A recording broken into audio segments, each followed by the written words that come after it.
Well, hello everybody, and welcome to the first video just to get you acquainted with some of the materials we'll be using this semester. This is the lab book we'll use, and I need for you to go over to the bookstore and get this and your paints and your brushes and your palette knife right away. The paints we use are acrylic and they will wash out with water. So if you get yourself a coffee cup or some kind of water container, that will be good. Over the course of the semester, you'll probably ruin it, so don't use anything that's really nice. The paint can really be scrubbed off of there, but generally it's going to stain it, and so don't use anything that's really special. The brushes that we use, you could probably share this pack that's required with another student if you want to, because there's enough for you to have, but generally what we see right here would be all that we would use. These are flats. They come to a square edge like that, and that's good for very even application of paint. And these are rounds, and these are good for more details or getting into smaller areas with the paint. So if you just have a good assortment of flats and rounds, that will be fine.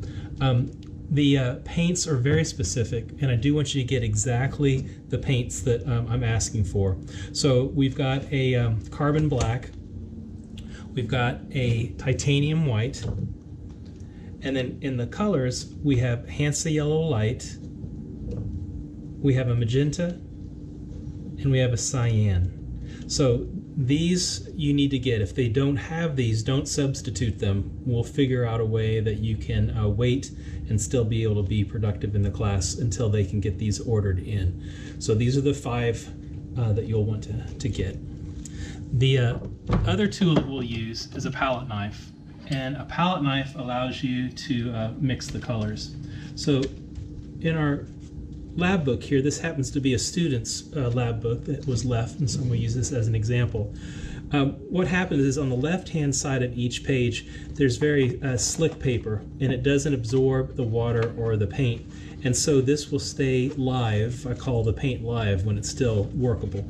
It will stay live a lot longer. And then the right-hand side is where we'll be doing the painting. We'll generally work in the full square area, and if there's a problem with anything, I'll write notes down along the bottom, and I'll check to make sure that's done correctly or not. So the palette knife is really important, and when you're working with a palette knife, this allows you to go into another mixture with very clean tool here, not to infect it with another color.